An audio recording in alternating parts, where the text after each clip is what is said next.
हैं महापात्रा जी, इन्होंने मेरे को यहाँ का जब इनविटेशन मिला तो शायद मैं सोच रहा था कि पता नहीं मैं कहाँ जा रहा हूँ, पर यहाँ आने के बाद इतना अच्छा लग रहा है। और खासकर ब्रिज की भूमि में एक इतना बढ़िया कार्यक्रम आप यहाँ पर आयोजन कर रहे हैं। मैं भी ब्रिज की भूमि में पैदा हुआ, मेरे को संयोग की बात है कि कोटमन गांव जो ब्रिज की भूमि में ही है, मैं वहाँ पैदा हुआ और डीग के गाँव के जो परिवार है वो इसका आयोजन कर रहे हैं। इससे ज़्यादा की अच्छी बात क्या हो सकती है। तो मैं आप सभी का बहुत बहुत आभार प्रकट करता हूँ कि आपने मुझे यहाँ बुलाया और इस मौके पर मुझे यहाँ पर कुछ दो शब्द बोलने का मौका मिल रहा है। श्रीमद् भागवत को हम प्राय केवल कथा के रूप में सुनते हैं, लेकिन वास्तव में यह गृहस्थ जीवन के लिए एक संपूर्ण मार्गदर्शक है। भागवत यह नहीं कहती कि घर छोड़ दो, जिम्मेदारियों से भाग जाओ, बल्कि यह सिखाती है कि घर में रहते हुए हम धर्म से कैसे जी सकते हैं। यह हमें बताती है कि परिवार कैसे संभाला जाए, समाज में कैसे रहा जाए और अपने बच्चों को सही दिशा कैसे दी जाए।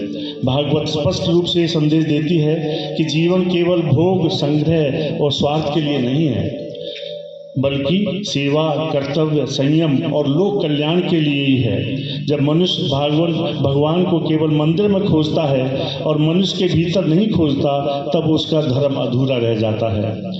श्री कृष्ण को हम अक्सर केवल बाल लीलाओं या रास लीला तक सीमित कर देते हैं, लेकिन जब हम उनका जीवन इससे देखते हैं तो कहीं अधिक व्यापक और व्यवहारिक है।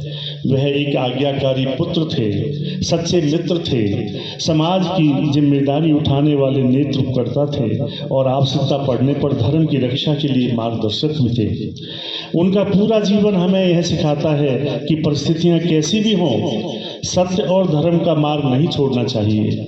श्री कृष्ण का जीवन हमें यह भी बताता है कि प्रेम, नीति और कर्तव्य तीनों को साथ लेकर चलना ही संतुलित जीवन है।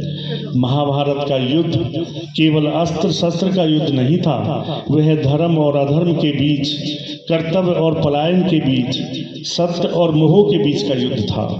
आज युद्ध का स्वरूप बदल गया है, लेकिन युद्ध समाप्त नहीं हुआ है। आज का युद्ध हमारे घरों के भीतर है, हमारे बच्चों को भविष्य को लेकर है। यह युद्ध केवल मोबाइल और संस्कार के बीच है, सुविधा और अनुशासन के बीच है, शॉर्टकट और मेहनत के बीच है। इस युद्ध में हमारे बच्चे अर्जुन हैं और हमें माता पिता के रूप में श्री कृष्ण की भूमिका निभानी है। डांटने वाले नहीं, बल्कि दिशा देने वाले। गीता युद्ध भूमि में बोली गई थी और उसका पहला श्रोता एक भ्रमित पुत्र था। आज भी हमारे बच्चे भ्रम में हैं। कौन सा रास्ता सही है, क्या करना चाहिए, कैसे आगे बढ़ना है। गीता हमें यही सिखाती है कि कर्म से भागना समाधान नहीं है। माता पिता के रूप में हमारा कर्तव्य है कि हम बच्चों को केवल अपेक्षाओं का बोझ ना डालें, बल्कि उन्हें विश्वास, संवाद और उदाहरण दें। गीता कहती है, कर्म करो, फल की इच्छा मत करो। यही संदेश आज के समय में माता पिता के लिए भी उतना ही महत्वपूर्ण है।